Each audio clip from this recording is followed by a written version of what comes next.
Hello, everybody. Thank you for joining us. Can everybody hear me? So to begin our webinar, I'm just going to go through a few webinar rules and tips, a bit of housekeeping. Please make sure that your phone is set to mute for the duration of the webinar so we don't have to hear any typing in the background. But if you have any questions, please use the chat feature on the bottom right of your screen. You can direct your questions to the meeting host at any time throughout the presentation. The meeting host is listed as Revenue Health Systems Host on the right-hand side of your screen.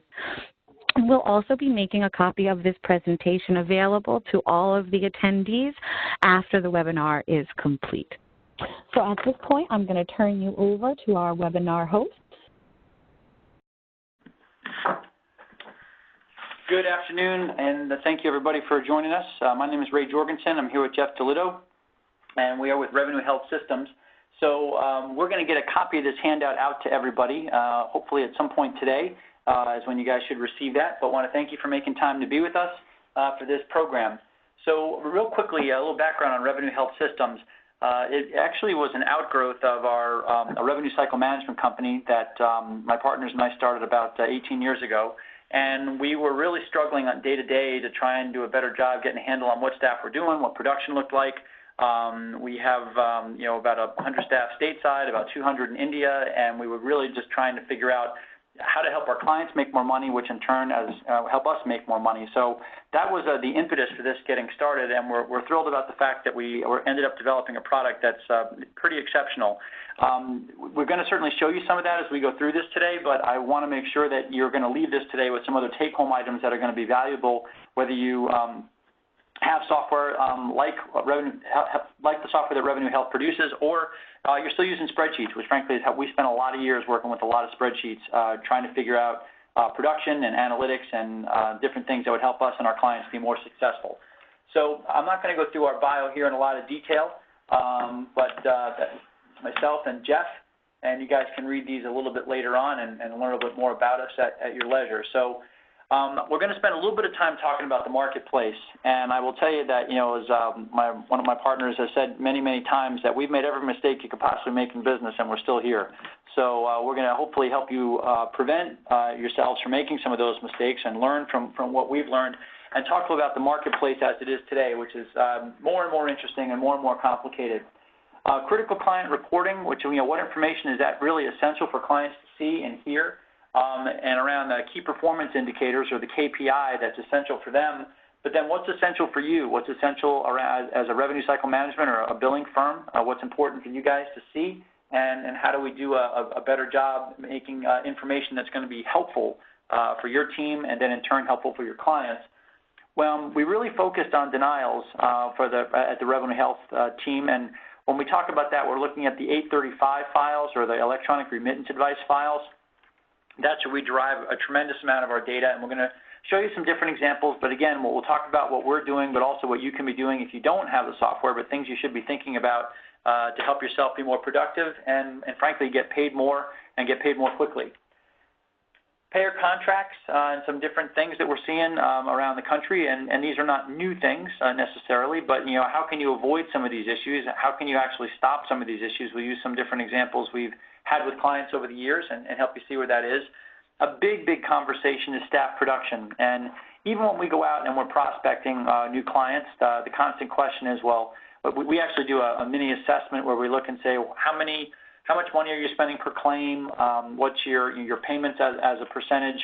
So we can see how much, what our range would look like comparatively. How many billers do you need to get the work done, and how are you, delineating those up in your production environment, whether by payer or by function? If you're a revenue cycle firm that actually is billing on a lot of different platforms, some people break them up, on NextGen versus ECW versus Epic, or whatever the case might be. So we'll talk a little bit about that so you guys have some targets. And when I do training around the country and talk to billing professionals, I'm very candid with them that we've got sales folks that are out, frankly, trying to take their jobs. So what numbers do they need to be working towards so that doesn't happen? So we'll talk a little bit about that and kind of where they need to be.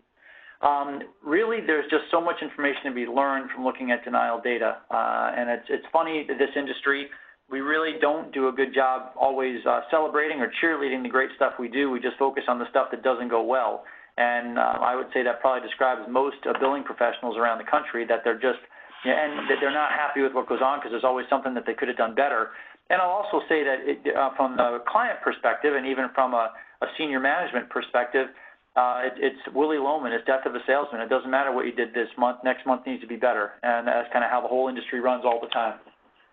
And to better know your prospects, we're going to show you some basic stuff that we try to look at when we are prospecting.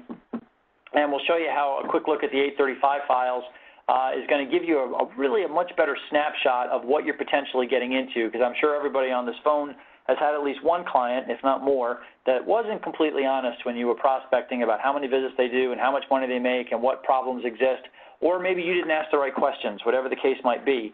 And there's always that rub between the sales team and the operations team.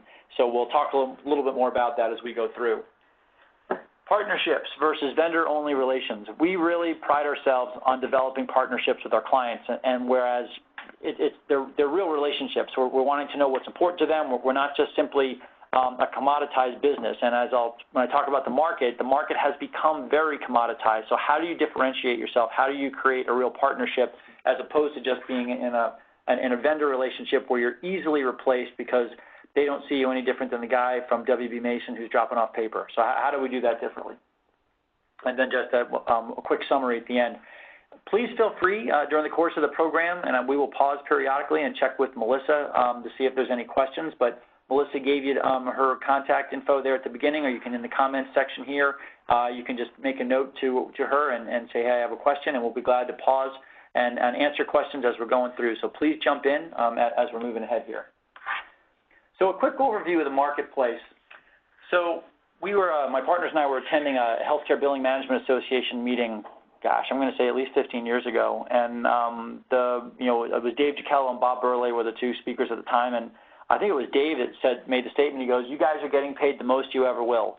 And that's a little, disturbing when you think about your business. But the point he was making was you need to learn how to be more efficient at what you do, because the rates are going down and business is not getting less complicated. So how can you be more efficient? How can you do a better job? The increasingly commoditized marketplace. I mean, we've certainly seen folks come in either domestic or in some case from a BPO operation that comes in and says, we'll do all your billing for 2%. And they've got a flat rate opportunity for folks to come in. You've got all sorts of other folks that can do it really inexpensively, whether it's in the Philippines, or whether it's in India, whether it's in China, and they're able to drive rates through the floor. Now, we can all stand around and debate the merits of that and whether it's very American to do that kind of thing or whatnot. We went to India not because we had this big grand plan to outsource our work. We literally couldn't find enough staff stateside to support our growth level, so that was our only option. At least it was it also, I should add, allowed us tremendous elasticity, because typically they're overstaffed by about 20-30%, so they were able to help us as we grew, or if we ever did contract, that we weren't carrying those full-time staff. So that was certainly something that was helpful. We're seeing a lot more competition from practice management companies that are doing their own billing and are selling their own billing and then, quote-unquote, bundling in their software, and it's really a great renewal opportunity for them. But, we happen to be in our PMG company, in a very unique marketplace. And some of these vendors will even admit they're not great at that work. So they say, well, hire us to do your billing. We're not really that great at it. But then you can bring a company like PMG in to consult, which I always find odd. But that's something that's looking at. But those rates are inexpensive. Their job is trying to keep renewals, sell software, work on their EMR product. But it nonetheless does create competition. So between the folks that are offering straight flat rate at an unbelievably low level, the international competition, the practice management vendors, there's a lot of other people out there. And this is the other big thing we're seeing right now when you look at the new compensation landscape. So we're moving away from the fee-for-service or, the pay for what you do, or, the surgeons, I hate when they say this, but you keep what you kill, but that's how they make money, and moving more towards a value-based compensation model. So we're still trying to convince folks about sometimes why they still need us, because there is still coding. Even with the quality payment program, the max that system gets to is 9%. Still 91% of the money comes from fee-for-service. But it's a constant conversation. But we're seeing a lot of small practices, which were a lot of our client base for a lot of years, who say, I don't want to be self-employed anymore. I can't do this. This is too hard. So they're joining larger groups. They're getting absorbed by hospitals again. It's like the late 1990s all over again. And whether this lasts, I mean, no one can say. We don't know what's going to happen. But it's certainly, the market is ever changing. It's always complex, and that's not going away anytime soon. So we had a client of ours in Kansas City, Missouri some years ago. We had really prided ourselves on these tremendous reports, and we really were, at that point, we had a consulting come in. We were using over 6,000 spreadsheets, which was kind of maddening when we look at those different pieces. And it was really hard for us to manage. But he said, Ray, I get great reports. They're really colorful. I'm the CFO. I can see a lot of this stuff. He said, but I hired you guys to help me make my revenue cycle better. You're giving me, we call them returned items. And I'm seeing stuff that's not trending necessarily where we want it to be. I need actionable data. I need information that I can trust, that's accurate and transparent, so I can share it with my team and tell them very specifically what to do. It obviously needs to be timely, and spreadsheets were not always timely. In fact, we spent, I don't know how many hundreds of thousands of dollars a year just trying to gather the data. And preferably, we'd like it to be on demand or web-based so that they can get the information pretty immediately, and they're not waiting for us to summarize it for our weekly meetings, which typically would give interim information, and then certainly our monthly calls when we'd summarize stuff with the senior leadership. And when we say meaningful, I kind of tie into that actionable. They need to know what to do with it. So he said, don't just give me a bunch of data. Give me something I can get my team to use that's going to show me what's trending, how I can fix it. And I do trending versus episodic because clients and certainly sometimes billing professionals will find themselves sometimes just looking at a month or 2 months worth of data and make big decisions when that might not be accurate. We recommend looking at at least 6 months, preferably a year's worth of data, so that we feel like we're making decisions with better information as opposed to making decisions in a vacuum. So I had a client say to us when we first started the company a long time ago, he said, this is when we were prospecting, he goes, I'll give you a $10,000 bonus if you can increase my payment percentage by, I think he said 10%. So I told him just write a post-dated check for next month and I'll cash it at the end of the month. And he thought I was being a smart ass, and I guess I was a little bit, but what he said to me was, I said, listen, he goes, well, how would you tell me you could do that? I said, well, if I just lower your charges, your payment percentage is going to go up. So when we're looking at key performance indicators, we spend a good bit of time teaching clients what information is important, what things they want to be looking at. So the blended encounter rate, or my average payment per visit or average payment per encounter, however you want to look at that, that really has become a staple for us as a company. We know to the penny what it costs us to process and adjudicate a claim, and we, for our clients, know how much they make per visit or I'll say per visit instead of per claim. And our job for them is to show them that number's gone up. So regardless of whether their visits increase or decrease, their average payment per visit going up or down is one of the biggest single indicators of their success. Net accounts receivable is another gigantic number for us, and by that is the accounts receivable increasing or decreasing? Is it shrinking or expanding month over month, period over period? So we're taking our total charges and then we're subtracting our payments and our adjustments to try and figure out what that number looks like. So that's a really big deal for us to try and make sure that they're saying that is the money that they're collecting, meaning the payments and the adjustments, when I add those together, those are the charges that are coming off the AR. Is that outpacing the production in the clinic area? So are they billing services faster than we can collect it, or vice versa? That's what we're trying to look at with that net accounts receivable. Ending accounts receivable, obviously, what does the AR look like? How many total dollars? What's a tolerable or acceptable amount? And what's the client's tolerable or accepted amount compared to your office? So we have some numbers we work with at ours. We mostly look at days of accounts receivable, but it's nonetheless, we know what we think is really successful, and we work with our clients to make sure they're okay with that.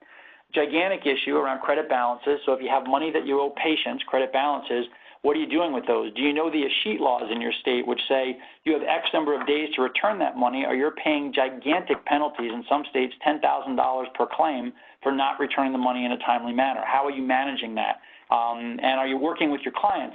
We have taken the position as a company that if we advise a client that there's a credit balance, that's our job done. It's not our job to refund the money unless you're managing that service for your client, and we don't manage the actual payable for the client. But it's our job to advise the client, and once we've done that, we've released ourselves of that liability. But do you know what it is in the states in which you work? What are the escheat laws? Always we run accounts receivable by service date and by billing date. We do this for a couple of reasons. By service date, that's certainly how old it feels to the client, how long it's been out there. We run it by bill date so that we can see, are we managing things in a current manner? If we run it by bill date and I've still got a bunch of stuff over 60, 90 days, well, someone's got to explain why. Like, why is that stuff still sitting out there? If I run it by service date and the client's on a 2-week lag getting you data and they're upset that their AR, let's say, is at 45 days instead of 30 days, but it started 14 days old when they gave it to you, right? Because they're 2 weeks late getting you charges. They just give you other information you can think about when you're trying to talk to folks. So again, we're trying to educate our clients on information that's important. Days in accounts receivable, or DAR, also known as days of sales outstanding, that's a big number that we want to look at. As a company, we like to keep ours at 30. I'll show you an example of one of our staff years ago who kept it below 20, managing 3 pretty complex clients. And that's achievable. It just depends on your market, depends on how quickly you are able to work claims, how efficiently you work claims. And I would say that the message we get in a lot of different ways from some of the best billers we meet around the country is they don't send a claim out the door that they don't expect to get paid. If they don't think it's going to get paid, they're going to wait till they can fix it so it does get paid. Now, sometimes they hold up a whole batch, which makes us upset, but we want to try and get that stuff out the door. Over 90 days, what's a tolerable amount? And years ago, we were thinking, that should be 12 or 15% because we had some, frankly, misinformation from folks that that's where it should be. If you're below 25%, you're going to be a top performer, but do your clients get that? Do they understand why something might be out there, why it might last? So looking at those client APIs is critical. And then net and gross collection rate. Net collection rate, we're really looking at how much money did you expect to get paid, and then of that amount that you expected, what did you actually collect? And both of these, net and gross, there's a number of different ways to calculate these data, but you just want to find a way that you use that's consistent. You want to get your clients to agree that it's a reasonable number, and then make sure that that's what we're using month over month as we're matching these.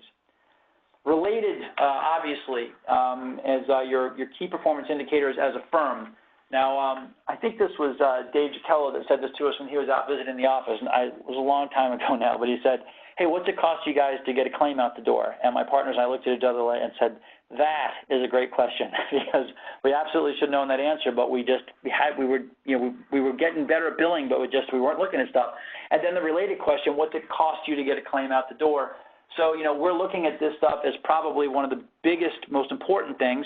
Obviously, we'd love to be able to just charge our clients more money every year. I'm sure you guys have certain clients that are more profitable than others, but it's important that you have these down pat, that you know by client what it costs you to bill a claim, what it costs you to get paid, and that you're using those numbers to better manage your staff.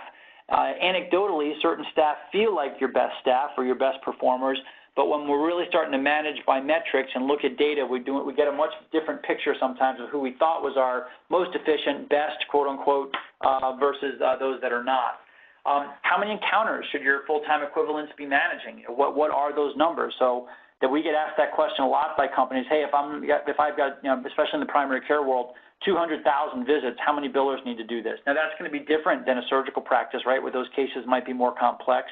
That's going to be different if you're an imaging company where you're also doing the coding for the providers. But you want to make sure you have some number that's sensible and that you're working towards. What's your denial rate? Now, I always chuckle when I visit people and we ask that question. They go, oh, it's 2%. Oh, it's 3%. And my next question is, well, how'd you calculate that? And then there's silence. And listen, I understand a lot of times when we're asking those questions, people are trying to protect in-house staff. They may be the in-house staff and they don't want to give up control. But it's a very legitimate question to say, how do you calculate denial rate? So we're going to show you, and I'll have Jeff go over in a little more detail, kind of how we look at denial rate. But it's not so easy as just looking at an EOB, because partial payments, does that count towards a denial rate, or does it have to be full payment for it not to be a denial? I mean, and there is not a right answer. We're not arguing here that there's one way to do this, but whatever you're going to do, make sure you understand, make sure your clients understand, and let's do it the same way. This was probably the biggest telltale thing we got out of the software, and I don't know how you do this without this sort of software, but how many times are you touching a claim? Well, you don't need to be an efficiency expert to know that you only want to touch any claim, preferably once, and then get paid all the money you're supposed to get paid. But we all know that's not normal, right? That's why billing's hard. We can send out claims, we can try and get paid, but at the end of the day, and I started my career working for Blue Cross, working for United Healthcare, and I can still hear one of our COOs saying to us in a meeting, he's like, your job is to get the best deal you can for this company and make the company as much money as possible. So there's what I call this inevitable antagonism between the payers and us, the payers and the providers, that we have to try and get paid as much money as we can from people who frankly make money, meaning they get to keep the premiums by they're deciding not to pay us. So it's a challenge. Your resolution rate. So when we're looking at claims that are out there, how many of your claims remain perpetually unresolved? That's a big question for us to ask and answer. And again, not necessarily an easy one. We'll show you some numbers as we look at that. And then when you're looking at key performance indicators, we want to make sure, we recommend to you that your company-wide KPI and then the teams, if you're working, we presume in teams, whether it's by specialty, like I said, or by system or by function, and then individual performance are all aligned with the client. We want to make sure that we're all working together to make that happen. So volumes of actionable KPIs. And Jeff, I'm going to have you walk through this real quick and just give us some examples from the product here that we're looking at. Sure. So historically what we would have done, as Ray had mentioned, is we would have just run report after report and ended up with all these stacks of paper around the billing office. You might have been given your weekly denial report that would print out, and you would hand that off to the claims resolution rep or the biller and said, listen, I need you to work all these denials by the end of the week and make sure that your report's done. But then the ability to go back and track what had happened to those denials. What did you do with the stack of paper from 6 months ago? How well were you at performing your duties, and how well are we, what's the client's performance look like based on that?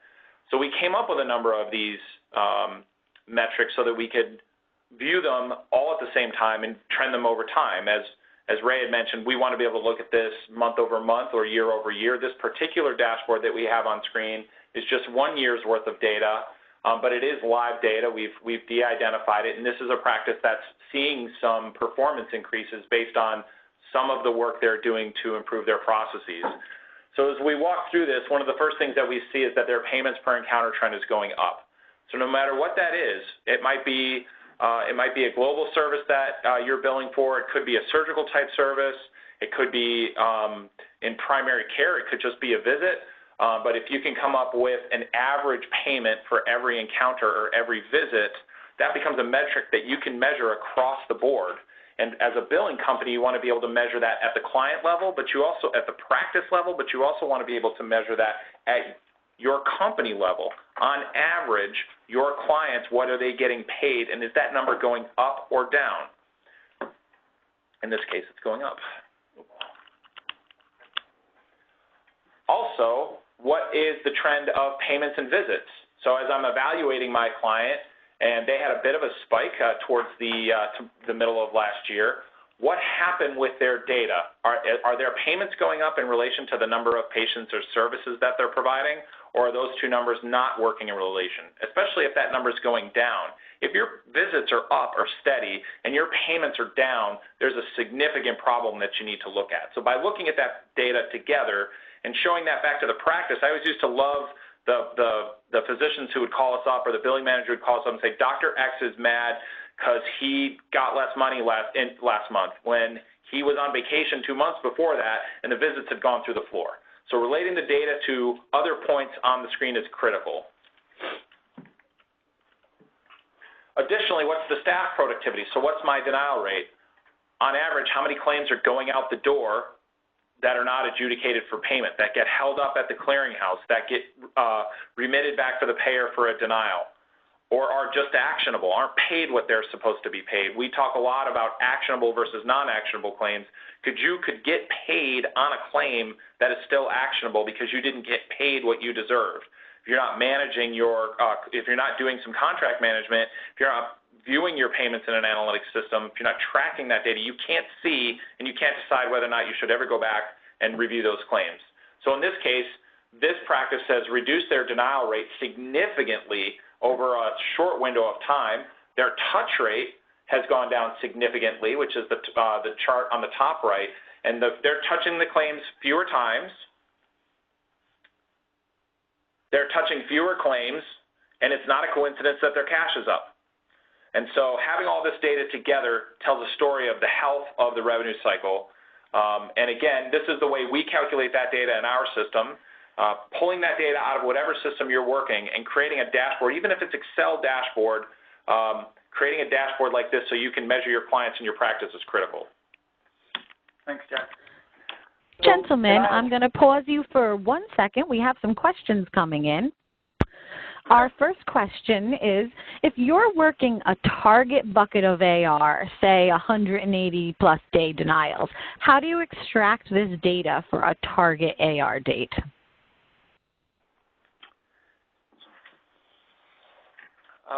So I just want to make sure I understand the question correctly. So what you're saying is I've picked out one bucket of claims, and I want to isolate my work to see how successful I've been on those claims. In our system, you have the ability to take reports from any part of the practice management system, and if you can get the encounter number, in some systems they call it a ticket or a voucher number. It's not typically a claim number because those are unique values. We have a search function in our system which would allow you to literally cut and paste those claims into our system to go and see what the resolution was on every single one of those claims, whether it be 2 claims or 200 claims. So you could be working the over 90 days for Medicaid on a particular client, get that data, run a report out of your system, or in our case, we could import the data into our system through the from the AR reporting, and you'd automatically have that data available to you. And I think if you don't have an ability to dive into the data or you know, as Jeff was saying, kind of have a search function into that, it's not necessarily as easy. Each system, practice management system, has some basic features. You can try and look some of this stuff up. You might be able to get some special reports from your clearinghouse, but otherwise, it's going to be a pretty significant manual process. Yeah, you'd have to know how to do some complex indexing in Excel to be able to do that well. What else you got, Melissa? And this is a tag on to that question, which you might have already addressed. But to clarify, if you're not billing end-to-end and you're working only denials and rejections, KPIs around a specific scope as it is related to your KPI dashboard. And I will send that to you so you can see that as well. Appreciate it. There you go. I think that would be something that we might want to talk about a little bit offline. I mean, we certainly can run KPI if you're only, it sounds like you're working on buckets, like doing either a revenue integrity project or working on some different pieces. Right. So as long as you're able to look at the electronic remittance advice and speaking, you know, just to this software, we can load those data in and we can give you all sorts of analysis about why they didn't get paid, and then you task the team so that to see what they're doing to be efficient with it. Go ahead, Jeff. Yeah, we also keep a number of what we call peer groups in our system. So if your work is isolated to, say, just a couple of payers, or if it's isolated to just particular buckets of AR, our data cubes can be isolated just to focus on those particular scopes of work. But glad to follow up on any of the, if we're not giving you a complete answer, shoot us an email afterwards, and we're glad to have a conversation. Glad to do that for sure. Got lots of questions today. I'm shooting you this one now. Can you identify out-of-network insurance paid to a patient as a % of claims to payer? We're thinking. Yeah, I was wondering, could you send it to me again, because I could only see it on screen for like a millisecond, then it goes away. And the short answer is insurance is paid to a patient. If it's not on the electronic remittance advice, we wouldn't see it. Right. I mean, that's correct. If it was not reported on an EOB or that we converted or an 835 file, no, we would not be able to report on it. However, if there is an adjustment, if there is a coinsurance deductible copay amount or any amount that's reported on the remittance and is reported with a claim adjustment or a remark adjustment, we can track that. Yeah. We can track all that and do calculations on pretty much anything. One last question that I'm sending to you now. What should the 120% be? You mentioned the 90 days, but what about the 120? I don't know that I'll give you an exact number for that. I mean, I think one of the biggest issues we work with is to try and keep 120 incredibly low. I mean, our objective in looking at that, and my CFO partner sitting here saying it should be 0. You know, so, but that's easy to say if you just write everything off. But you know, I think that one of the things when we look at that over 90-day bucket and we say it's, like I said, 25%, I mean, gosh, if you're actively managing truly uncollectible claims, and what I mean by that is I'm air quoting here, write off stuff that right now is not collectible, that doesn't mean we get rid of it completely. If you've got a payer issue that you know you can resolve and you know you're not past timely filing, but it's demoralizing to the team to keep that stuff out there. If it's not really collectible, it's not fair to the practice or the client to let them think that they're going to get money that doesn't really exist, especially if it's we work with not-for-profits and you've got a finance committee that thinks that's going to happen. So you want to be really thoughtful about that. I don't have an exact number. We get our data from MGMA. And again, if you want to contact us offline, we can give you a better number. It's obviously going to be a lot less than 25%. So that's part of the answer is that when asked the question, we sort of looked at each other and we all were thinking it shouldn't be in 100, the over 90-day metric is the important one because everything over 90 days is not good. So, it makes it a bit of a difficult question to answer. So maybe offline again, when I shoot us that, we'll get you some additional data. All right. Those are the only questions right now, with the exception of will you be sending the presentation. And I just want to remind everybody that we will get you the handouts for this presentation via email within 24 hours of the webinar ending. Gentlemen, I'm going to mute off. We have no further questions right now. Thank you. All right. So denial trends. When we look at a reduction goal, I think when we're talking about making better billers, I think one of the biggest things that our teams do a great job with, and certainly we can't take credit for this with some of our operational folks, is they really look at buckets of AR, and they know what the average daily charge is. So when they say that, say an average daily charge for a client was $20,000, and they say that if they're above the days of AR target, let's say that target's 30 days, let's say, and when they come in next week, they have to tell their team, and our teams are compensated collectively based on their performance, they have to tell the team what they're going to get into specifically to reduce the AR by X number of days. So again, if my average daily charge was $20,000 and they were said by next week we're going to bring take 3 days off the AR, well, that's $60,000. Well, is that money in credentialing? Is it in fixing a demographic issue? Is it in fixing a prior auth issue? Is it in fixing an issue with a payer because there's a coding snafu that if you just tell them to update their systems, or maybe the tables in the system need to be updated? We know what those things are, but by targeting very, very specifically days of AR, we're helping everybody work more tactically towards a common goal. So if we really want to talk about what is the reduction goal week over week, month over month, I visited a client years ago and their total days of AR was like 97. And they were kind of all smiling around the table. I'm like, guys, that's not good. That's terrible. And they're like, yeah, but they said 6 months ago it was 197.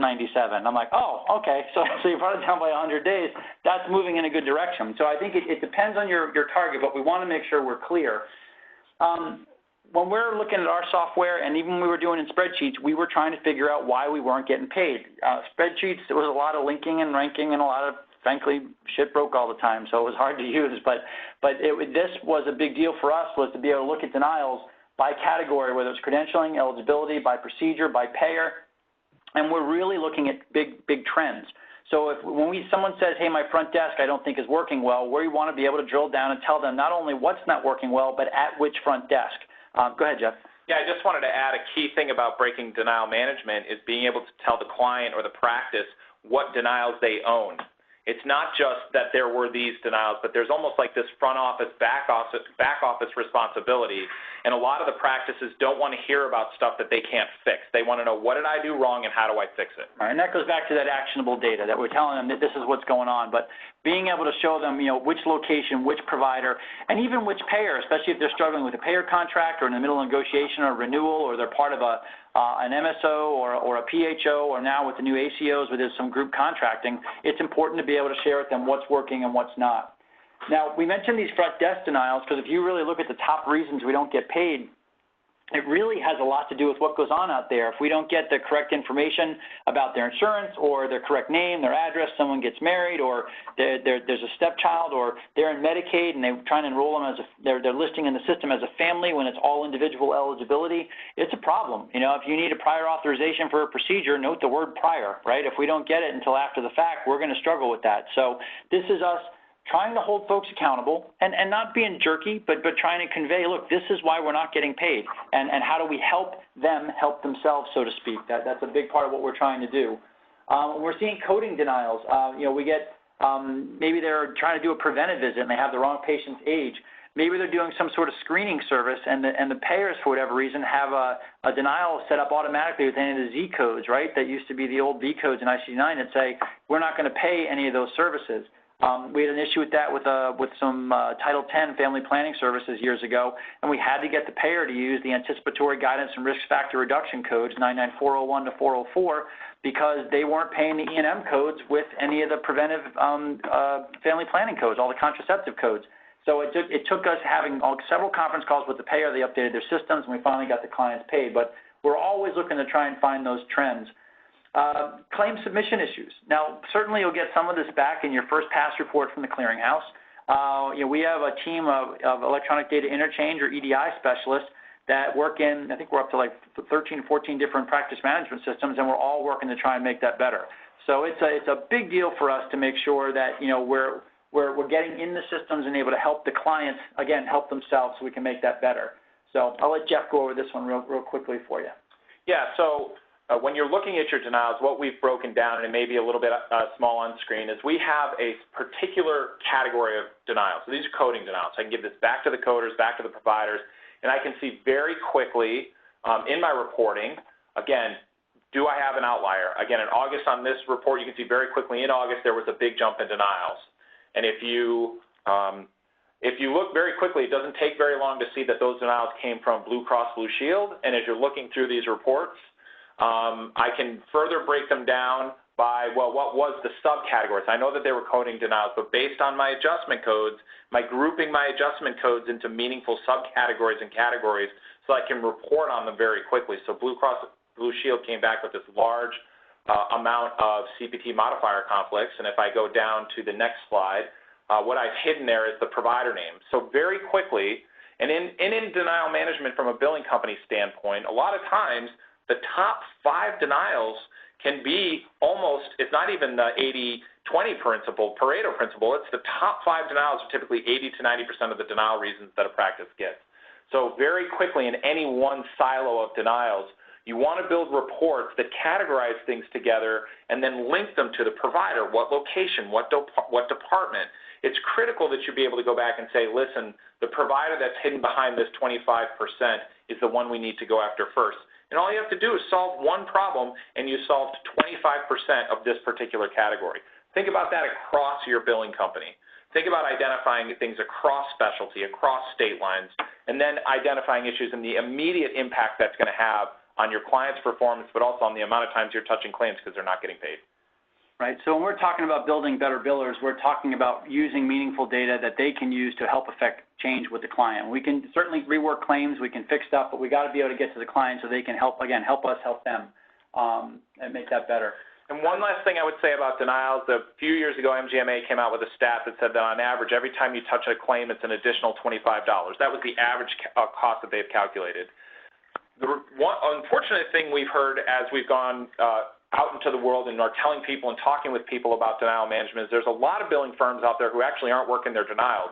They're working things when they hit the AR. And that's probably more expensive the farther you get down into the AR. It may cost on average $25, but the longer that stuff gets into your 90 and your $120-day buckets, it's probably more like $35 to $40 a claim. So the older it gets, the more expensive it gets for you as a billing company to work. Absolutely. Melissa, I saw you threw a question up there, but we missed it. So you want to ask that, please, real quickly? Absolutely, and I believe that you already addressed it. I sent it over to you. Can you track denials by client locations, as in the case of clinical laboratory or group of physicians, et cetera? And you did already address that, but if you wanted to go further in it, please feel free, and I will send it over to you again. Oh, thank you. For sake of time, I think we'll leave it just to say yes.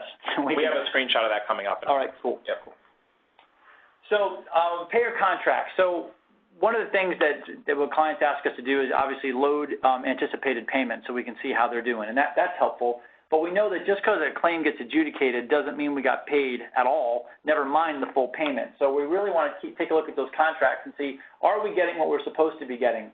Medicare is a secondary payer, and even though fewer people have more than one insurance, it happens. You got coordination of benefit stuff, you got workers' comp, you've got people that are in maybe a motor vehicle accident and a primary care happens at the same visit, and making sure we're getting paid max dollars on all those. We want to make sure we're thinking about that. We want to make sure that we're helping folks maximize those dollars. when you have a co-payment, and what we're going to show you here in a second is we're actually tracking how much we're getting paid by procedure code by payer so that someone could monitor a contract. But if you're taking the copay and that money is getting put in the self-pay bucket, and that copay was part of the contracted fee. So if the fee was, say, $180, the patient had a $20 copay, so it looks like the plan only paid $160 because you put the $20 in self-pay. You really did get the $180, but it's going to look like it's short. So it helps us think about, hey, how are we managing these data? How does the client want us to manage these data so it shows up differently? Maybe we post that as a payer fee and it's patient responsibility, but we make sure we aggregate those two so we know that we got paid full fee on those services. Under and overpayments. Nobody likes underpayments. Sometimes we like overpayments unless it turns into a credit balance, so we got to keep track of that. Go ahead. Sometimes you get equal payments. Sometimes you get paid what you billed, and if you're not tracking that, you need to be looking at those. Absolutely. Because if you have service-based contracts and you're getting paid exactly what you billed, you're not charging enough. Yeah, right. You could charge more money. That's a critical one. Yeah, we always say you never want to get paid what you charge. Only business on the planet I know of like that, but that's our business. Right. Net zero payments and capitation. Again, how are we tracking these? What are we doing with these dollars? We get a lot of folks who just kill a claim that's capitated, and we're really encouraging them to let those claims go. Maybe there's a wraparound or some rather items that are excluded from CAP that you can get paid additional dollars on, so carve-outs, not wraparound. Sorry about that. And net zero payments, yeah, there's money out there. We want to get the claim filed. We want to get the data there, and let's see what the remittance advice comes back and tells us. What are we learning? Maybe we don't get paid anything on all the claims we submitted, but not because it was capped. Maybe the patient wasn't eligible. Maybe there was another payer involved and they know about something we don't. So we need to do some additional research. But again, all learning information from denials about the payer contracts. Now the relative value units and the resource-based relative value scale, we certainly have clients who track provider productivity based on that, and that's a big deal for folks. So what's your payment per RVU? Some of our clients pay their staff that way. Some of our clients have contracts that are set up that way because they're paid a certain way by a payer based on production. Again, this whole value-based comp world, but we're trying to figure out the intensity or the breadth and scope of what's going on. RVUs play a really big role in that. So we intentionally have a structure in here that allows us to map those things so we can look at them. And then, we're going to show you this in a second. Again, your HCPCS codes, your level 1 and level 2 HCPCS, your what most people call CPT, but also your level 2 HCPCS, the alphanumeric codes. What are your top payers? Who pays you the best on those different services, and kind of take a look at some of those. So here's just a quick analysis, and Jeff, you can talk about that in the bottom left. Yeah, again, this is just data that was pulled from 835 electronic remittance data and EOBs, scanned EOBs that were converted and turned into 835s. But very quickly, without a lot of work, we can group things up by where am I seeing the most patients? Where am I doing the most business? What's the most profitable? I mean, we have some volumes in here, but it could be what's the average payment by service center? Is it my E&Ms? Is it my medicine? Is it my lab? And then a conversation that I had with a chief of a neurology practice, we gave him his top procedures by payer across the top, procedures down the left, and on average what he was getting paid for fully adjudicated claims. Just isolate those that were completely adjudicated, and what was he getting paid? And he was in Massachusetts, and he saw one of the payers in that state was paying him about 40% less than every other payer, and the top of his head almost came off. He started yelling. He had his contract person on the phone with them the next day. And as a billing company, there's parts of the revenue cycle that we sometimes don't feel like we own. But a contracting portion of the revenue cycle that we may think the practice owns is something that we can be contributing to. But if we don't have the data to give back to our practices, then we can't help them get the revenue that they're paying us to get. Yeah. So. And I want to emphasize again, folks, certainly we're showing you this software, and we'd love to talk to you about it, but you can track these items. You can grab random EOBs by different payers and look and see what's going on, load it into an Excel spreadsheet and put this together. It's time and money. So, it's up to you kind of how you want to do it. But it's critical that, again, that whole notion of the market is such that we're not getting paid more money, higher percentages or more money per claim. So we've got to maximize as much money for our clients as possible as often as we can. So we get asked a lot, how many billing staff do we need? What should our production numbers look like? So I'm going to shoot some quick numbers out here so you guys can see this, but I want to talk about a staff person that worked with us many moons ago, and she was essentially just, I'm going to call her a billing savant. She was managing multiple client accounts, and I always want to say she was up around 32,000, 33,000 visits across 3 different clients. She was dealing with 3 doctors. I think it was an orthopod, a podiatrist, and I want to say a vascular surgeon, and dealing not just with them but with their wives and their month-end meetings and all different stuff. This was before EMR. She's doing manual charge capture, manual pay post, manual working of unpaids, managing all patient statements, patient phone calls, month-end meetings, year-end stuff, everything else. And she kept those clients at less than 20 days of AR. I think she averaged around 18 days for all these folks. It was insane. Now, caveat, she was the most miserable, cantankerous wench you'd ever meet, and we finally had to let her go because she made the office a poisonous place. But nonetheless, her production numbers are the ones that we use to determine, what we expect folks to look at. So when we say 20,000 visits per FTE on an annualized basis, that's third party. You want to emphasize that. That's third party claims. That's a number that, we try and shoot for as a company. It's certainly when we work in, again, the nonprofit sector, their numbers are lower. We put them in the 12 to 15,000 range because they're typically not going to be as productive because of the office environment. But if you're a revenue cycle management or a billing company, it's a production environment, and you got to make sure you're working really hard to be more efficient, be more productive. And again, that's largely what was the impetus for us creating this product. Charge entry and pay post is an HBMA number from surveys they've done around the country, represents about 20% of the billing process, of the revenue cycle management process. So when we're looking at this from production benchmark, let's say I get 6 hours of work out of a staff person between bathroom breaks and meetings and phone calls and whatever else they got going on. They work 6 hours a day and 4 weeks a month.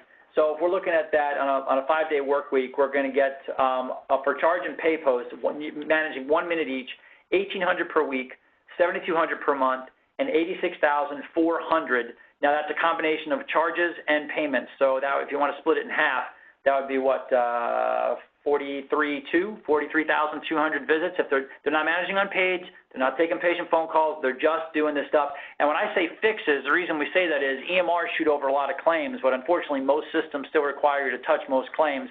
And even with the automatic payment post, inevitably there's issues, and not every item automatically posts, right? We've got stuff that we have to work, anomalies we have to fix.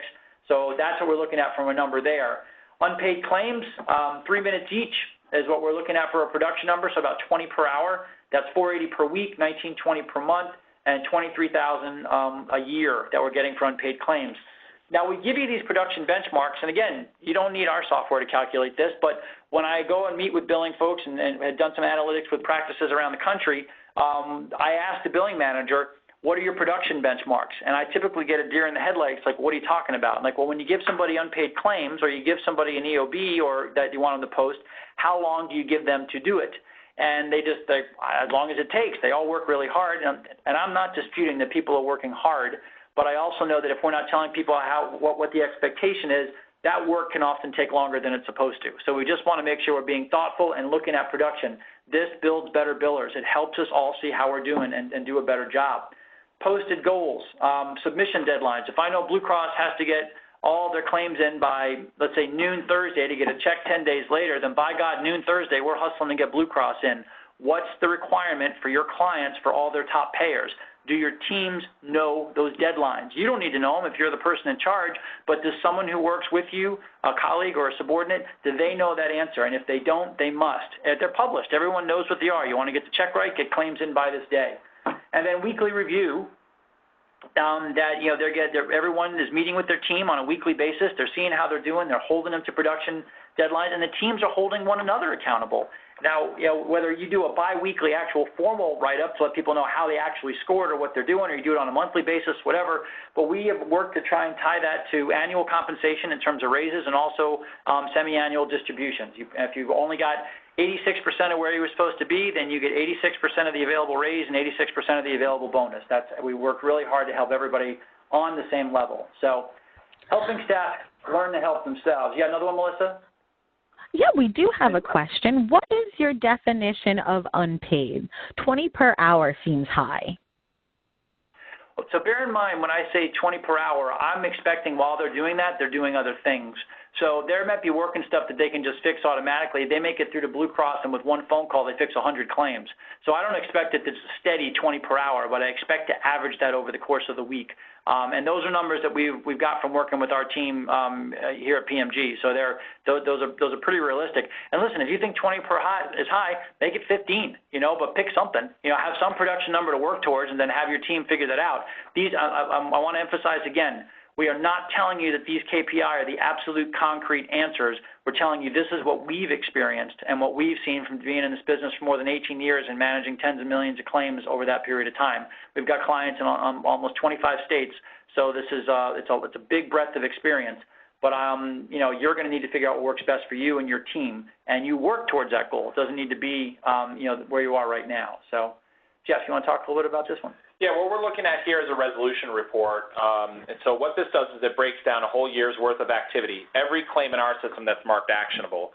This might be done from your denial reports. Do you go back to June's denials and say what happened to them? Did they ever get paid?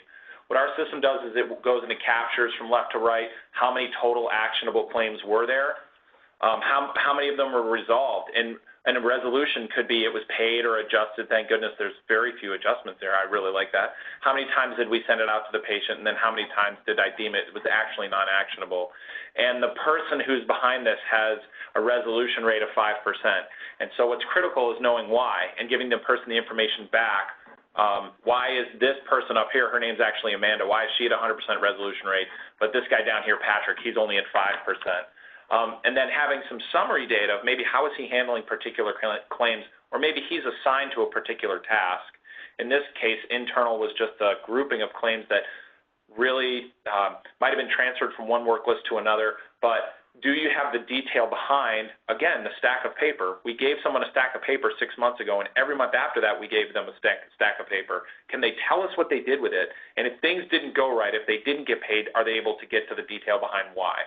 So a lot of detailed reports behind this, but this is some of the staff measures that you can start to do. And then go back to your clients. There was one doctor in Boston who I was out giving a month-end report to, and he was mean to me, but he was a world-class doctor, and he would say, you guys are great about coming here and telling me everything that denied and everything that wrote off, but you don't tell me on what you got paid.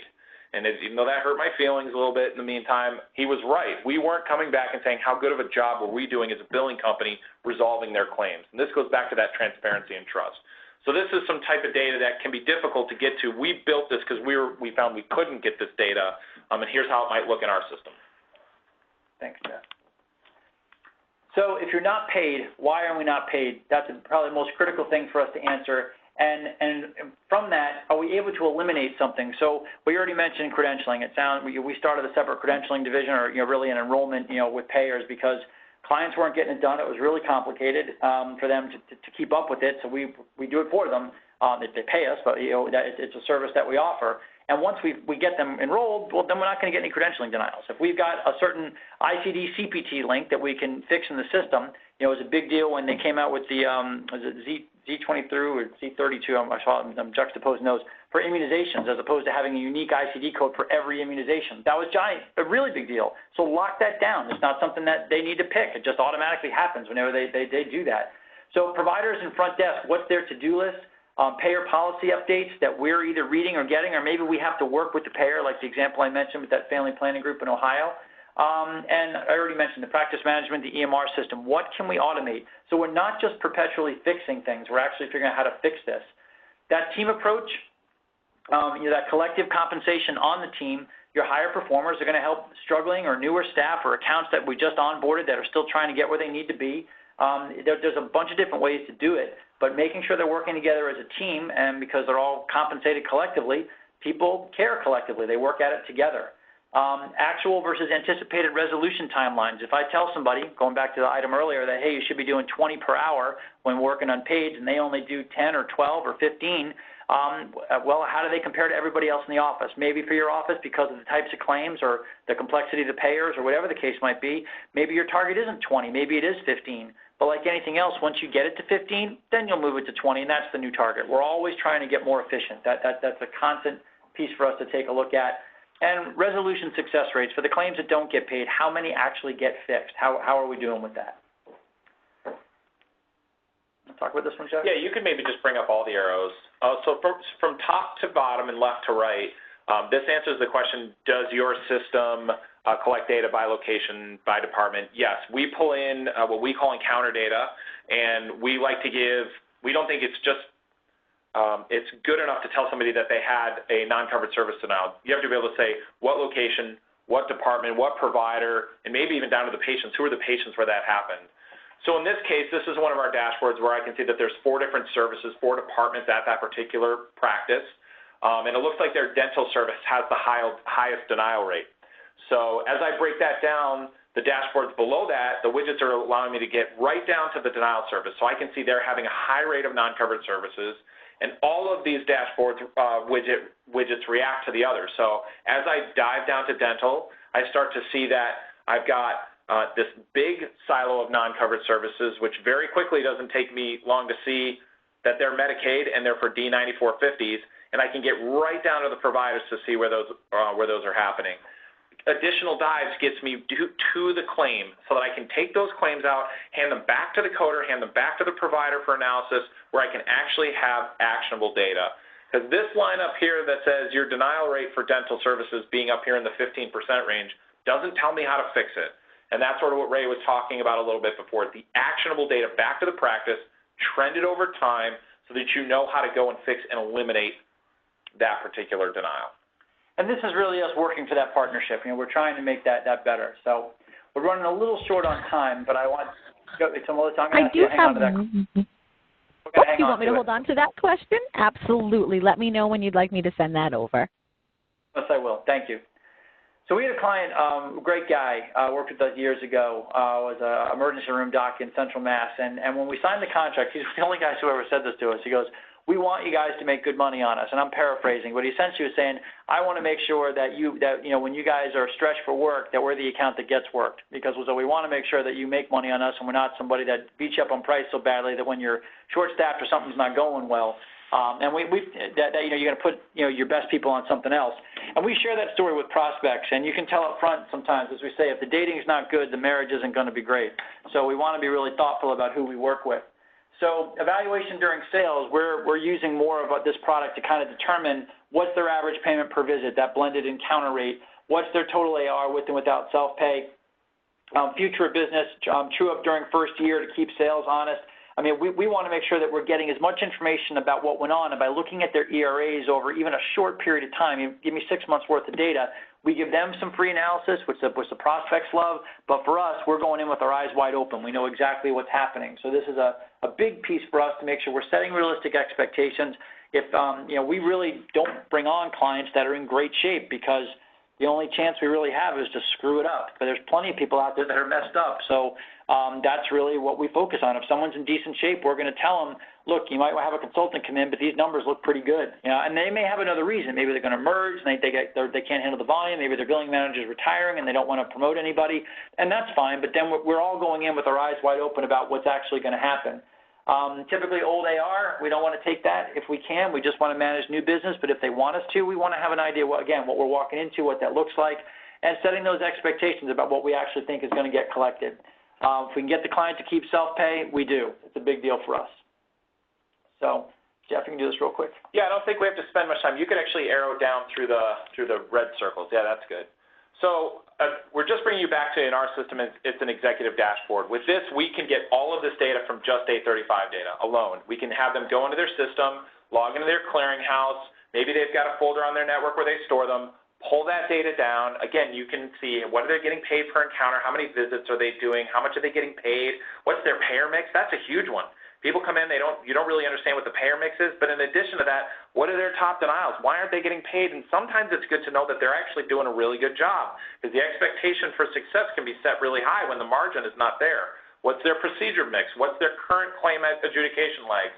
You can give that information back to your team and back to the client, so you're setting baselines out of your contracts and you sort of hit the ground running with these clients. And sometimes you can use this to help a practice know why they actually may need to outsource to you, and where they can improve, and maybe they don't know how to improve on their own. Right. So making informed decisions around a proposal is a big deal. And this all lends to this true partnership versus vendor relationship. We've shown you data that we share back with the clients, and we want them to know what's going on.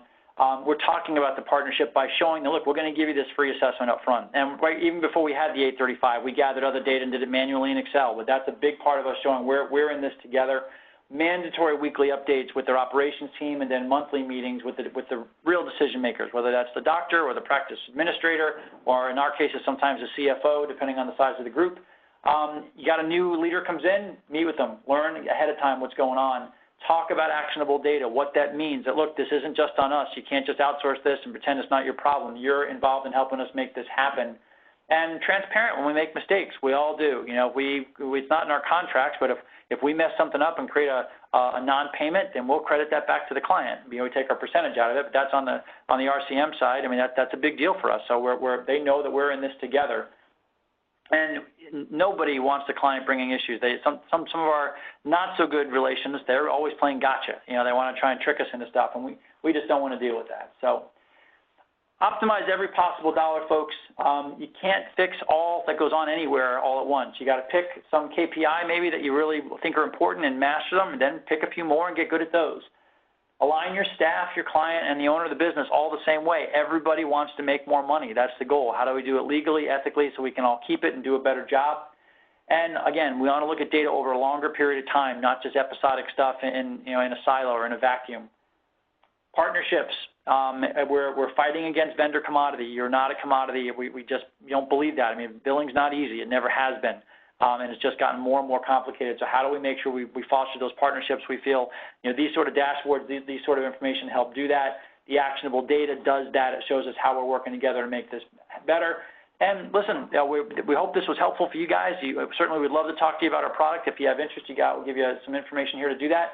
But if you need outside help, get some. If this was helpful and you can do it on your own, do it on your own. But we thank you guys for your time. Continue to keep yourself educated and updated. That's our info. And for those who can stick around, Melissa, I'm glad to take another couple of questions. If you got to go, this presentation, again, will be out to you guys in a PDF form in the next day or so. So just let us know. But, Melissa, go ahead with any question you have. And before, thank you, everybody. If you guys got to go, thank you very much for spending time with us. Thank you. All right, Ray.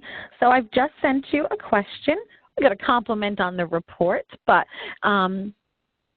in my limited experience with a dashboard, the difficulty comes in when you actually have to create the template from all these reports.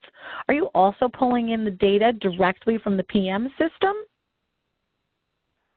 This is Jeff. Yeah, we will pull data from primarily 835 sources, but we supplement that from data from the PM. So we build all the templates, we build all the dashboards, and all of the customization of that dashboard is open to the practice. So for a billing company, let's say you have 5 different practices, you can customize all the denial categories, all the procedure categories.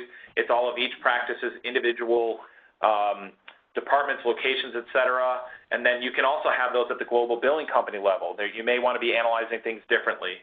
So the answer to that is yes, we do pull in data, and we can pull in reports. We have, in previous billing life, I was working with one of the billing managers, and she said, well, I have these 5 Excel reports. I said, well, they all have the patient's ID number on them and the data service and the providers. Yeah, okay, if you can get them all to have those things, I can squash them together for you and give you data back. And so that's really where we found that we were very successful at someone looking at 10,000 claims. We could merge that 10,000 claim AR against a bunch of 835 data that they pulled down from the clearinghouse and eliminated more than half of it, so they didn't have to go look at things that they had no answer on because that client hadn't been posting their payments. I hope that answered the question, but the answer to the original question in short is yes. And then this tags on to that. I know you did clarify that you get data from 835, but is this from a feed from the client's lockbox or another way? There's a number of ways to collect the 835s. The first way is that some clients have paper, and they can scan their EOBs, and we will convert them, and we can ingest those 835s that are converted from the paper. The second way is that we collect them directly. So some practice management systems, for example, Allscripts has a folder where they store the 835s, and those can be cut and pasted into an application that securely encrypts them and transmits them to our data. In other cases with the GE product, we connected directly out to GE Centricity, their EDI service, and we collect a copy. And that's the preferred way for us, is to connect directly to the clearinghouse and pull in the 835 data. The last way is that, and I mentioned it already, we have an easy-to-use, slim application that we would let the client install. They would have a folder that they would drop their files into, and then at some regular interval, hourly or every half hour, they get encrypted and passed to us for import into our system. So there's a lot of different ways to get it. The optimal way, and most clearinghouses and most PM systems do have a way to do this, is for us to securely connect to them directly and automate the collection of that data so nobody in the office has to do it. But we can support folks who are still pulling it down manually. And we have one other question right here that I'm sending you. Can practices see their only their data logging into their own portal? Does it offer grandparent, parent, and child levels of viewing? It does. We have what we call it is company functional organization and practice, and every practice goes into its own database silo, which protects it from being commingled with any other practice data. And then we roll those practices up so the billing company can see across the practices, but the billing company would have the ability, should they choose, to grant the practice access to the dashboard.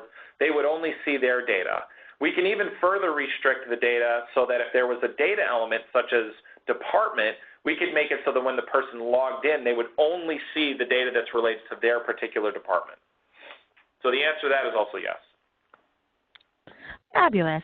And then we have one other request, if you can provide an idea of the cost, just the estimate. And of course, we do understand if you would prefer to address that via email. We'd rather speak to folks individually, and the pricing is pretty straightforward, but we're glad to have a conversation with anybody and give them a quote on what it is, but not here on this line. Perfect. So we'll make sure that we get that information out to you afterwards, along with a copy of the presentation. Thanks, Melissa. Thanks, everybody. Thank you, everybody, for being with us. Melissa, thank you for coordinating all the questions and managing the hosting. And hope this was helpful to folks, and we look forward to hearing from you. Please reach out as able, and we look forward to seeing you around. Thanks very much.